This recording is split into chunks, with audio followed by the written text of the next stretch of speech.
ಶೌಚಾಲಯದಲ್ಲಿ ಕುಸಿದು ಬಿದ್ದು ಬಾಲಕಿ ಸಾವು.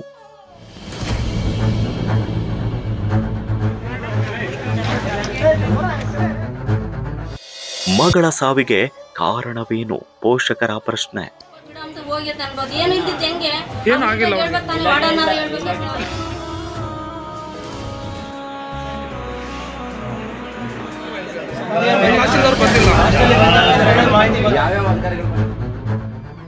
ಇನ್ನು ಬದುಕಿನ ಕನಸುಗಳನ್ನ ಕಾಣಬೇಕಿದ್ದ ಪುಟ್ಟ ಬಾಲಕಿ, ಶಾಲೆಯಲ್ಲಿ ಓದಿ ಒಳ್ಳೆಯ ಭವಿಷ್ಯ ಕಟ್ಟಿಕೊಳ್ಳಬೇಕಿದ್ದ 14 ವರ್ಷದ ಪ್ರಿಯಾ ಇಂದು ಶನಿವಾರ ಬೆಳಗ್ಗೆ ಶೌಚಾಲಯಕ್ಕೆ ತೆರಳಿ ಕೆಲವೇ ಕ್ಷಣಗಳಲ್ಲಿ ಕುಸಿದು ಬಿದ್ದು ಮೃತಪಟ್ಟಿರುವಂತಹ ಹೃದಯ ವಿದ್ರಾವಕ ಘಟನೆ ಪಾವಗಡ ತಾಲೂಕಿನ ರಂಗಸಮುದ್ರ ಗ್ರಾಮದಲ್ಲಿ ನಡೆದಿದೆ.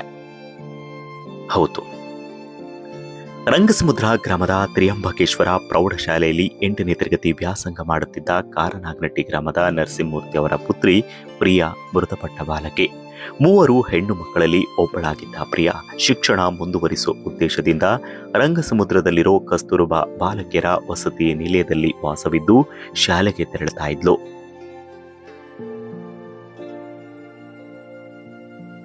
ಒಂದು ವಾರದಿಂದ ಜ್ವರದಿಂದ ನರಳಿತ್ತು ಎನ್ನಲಾಗಿದ್ದು ಪೋಷಕರು ಆಸ್ಪತ್ರೆಗೆ ತೋರಿಸಿ ಬಳಿಕ ವಸತಿ ನಿಲಯಕ್ಕೆ ಕರೆತಂದು ಬಿಟ್ಟಿದ್ದರು ಎನ್ನಲಾಗಿದೆ. ಆದರೆ ಇಂದು ಶನಿವಾರ ಬೆಳಗ್ಗೆ ಎಂದಿನಂತೆ ಶೌಚಾಲಯಕ್ಕೆ ತೆರಳಿದ್ದ ಪ್ರಿಯಾ ಏಕಾಏಕಿ ಕುಸಿದು ಬಿದ್ದಿದ್ದಾಳೆ. ವಿಷಯ ತಿಳಿದ ತಕ್ಷಣ ಆಕೆಯನ್ನ ಪಾವಗಡ ತಾಲೂಕಿನ ಲಿಂಗದಹಳ್ಳಿ ಸರ್ಕಾರಿ ಆಸ್ಪತ್ರೆಗೆ ಕರೆದೊಯ್ದಿದ್ದಾರೆ. ವಿಧಿ ಆಕೆಯ ಜೀವವನ್ನ ಉಳಿಸಲಿಲ್ಲ. ಬಾಲಕಿ ಮೃತಪಟ್ಟಿರುವುದಾಗಿ ವೈದ್ಯರು ತಿಳಿಸಿದ್ದಾರೆ. ಮಗಳಾಗಿ ಮನೆಗೆ ಮರಳಬೇಕಿದ್ದ ಪ್ರಿಯಾ ಇದೀಗ ಮೌನವಾಗಿ ಮನೆಗೆ ಮರಳಿರೋದು ಕುಟುಂಬಸ್ಥರ ಆಕ್ರಂದನಕ್ಕೆ ಕಾರಣವಾಗಿದೆ.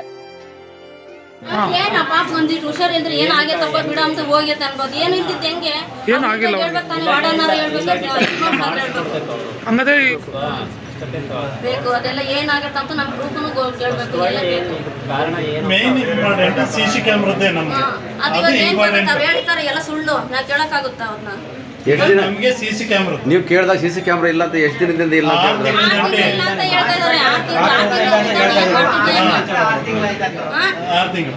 CC camera important. ಈಗ ಕೇಳಿರ್ತಾರ ಅವ್ರೇನೆ ಹಿಂಗ್ ಮಾಡ್ರಿ ಹಿಂಗ್ ಹೇಳ್ರಿ ಅಂತ. ಅವ್ರು ನಾ ಕೇಳ್ತೀವಿ, ನಾವು ಮೇಷ್ಟ್ರು ಅವರೆಲ್ಲ ಬಂದಿರೋರು ಹಂಗೆ ಹೇಳ್ತಿರ್ತಾರೆ. ನಾವಂತೂ ಧರಣಿ ಕುತ್ಕೊಂತೀವಿ.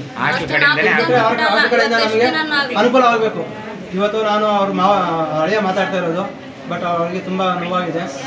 ನಮ್ಗೆ ಅವ್ರ ಕಡೆಯಿಂದ ನಮಗೆ ಸೊಸೆ ಆಗಬೇಕಾ? ಸೊಸೆ. ನಿಮ್ಮ ಹೆಸರು? ವೀರೇಶ್. ನಮ್ಗೆ ಅವ್ರ ಕಡೆಯಿಂದ ಅನುಕೂಲ ಆಗಬೇಕು, ಇಲ್ಲ ಓದ್ಕೋಬೇಕು. ಈಗ ಏನು ಇಲಾಖೆ ಅವ್ರಿಗೆ ಹೆಣ್ಣು ಮಕ್ಕಳ ವಸತಿ ನಿಲಯದಲ್ಲೇ ಸುರಕ್ಷತೆಗೆ ನಿರ್ಲಕ್ಷ್ಯ ಬೇಕೆ? ಬಾಲಕಿಯ ಅಕಾಲಿಕ ಸಾವಿನ ಹಿನ್ನೆಲೆಯಲ್ಲಿ ವಸತಿ ನಿಲಯದ ಸುರಕ್ಷತಾ ವ್ಯವಸ್ಥೆ ಕುರಿತು ಪೋಷಕರು ಹಾಗೆ ಸ್ಥಳೀಯರು ಹಲವು ಪ್ರಶ್ನೆಗಳನ್ನು ಎತ್ತಿದ್ದಾರೆ, ಆಕ್ರೋಶವನ್ನ ಹೊರಹಾಕಿದ್ದಾರೆ. ವಸತಿ ನಿಲಯದ ಸಿಸಿ ಕ್ಯಾಮೆರಾ ತಿಂಗಳುಗಳಿಂದ ಬಂದ್. ವಸತಿ ನಿಲಯದಲ್ಲಿರೋ ಸಿಸಿ ಕ್ಯಾಮೆರಾಗಳು ಹಲವು ತಿಂಗಳುಗಳಿಂದ ಕಾರ್ಯನಿರ್ವಹಿಸ್ತಾ ಇಲ್ಲ ಎಂಬ ಆರೋಪ ಕೇಳಿಬಂದಿದೆ. ಈ ಆರೋಪದ ಬಗ್ಗೆ ಅಧಿಕಾರಿಗಳು ಸಮಗ್ರವಾಗಿ ಪರಿಶೀಲಿಸಬೇಕು. ನಮ್ಮ ಮಗಳ ಸಾವಿಗೆ ಕಾರಣ ಏನು ಅಂತ ಪೋಷಕರು ಪ್ರಶ್ನೆ ಮಾಡ್ತಿದ್ದಾರೆ. ಹೆಣ್ಣು ಮಕ್ಕಳು ವಾಸಿಸೋ ವಸತಿ ನಿಲಯದಲ್ಲಿ ಅವರ ಸುರಕ್ಷತೆ ಅತ್ಯಂತ ಮುಖ್ಯ ಅಲ್ವೇ?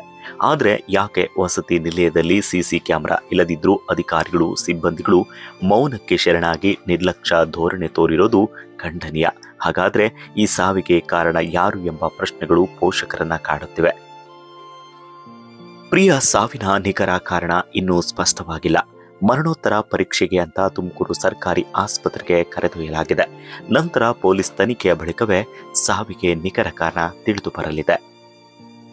ಈ ಒಂದು ಘಟನಾ ಸ್ಥಳಕ್ಕೆ ತಹಶೀಲ್ದಾರ್ ವೈರವಿ, ಡಿವೈಎಸ್ಪಿ ಮಂಜುನಾಥ್, ಇನ್ಸ್ಪೆಕ್ಟರ್ ಕೊಟ್ರೇಶ್ ಹಾಗೆ ಸಬ್ ಇನ್ಸ್ಪೆಕ್ಟರ್ ರಾಜೇಂದ್ರ, ಶಿಕ್ಷಣ ಇಲಾಖೆ ಅಧಿಕಾರಿಗಳು ವೇಣುಗೋಪಾಲ್, ವೆಂಕಟೇಶ್ ಸೇರಿದಂತೆ ಅಧಿಕಾರಿಗಳು ಭೇಟಿ ನೀಡಿ ಪರಿಶೀಲನೆ ನಡೆಸಿದ್ದಾರೆ. ಈ ಒಂದು ಘಟನೆ ಕುರಿತು ಅರಸೀಕೆರೆ ಪೊಲೀಸ್ ಠಾಣೆಯಲ್ಲಿ ಪ್ರಕರಣವನ್ನ ದಾಖಲು ಮಾಡಿಕೊಳ್ಳಲಾಗಿದೆ.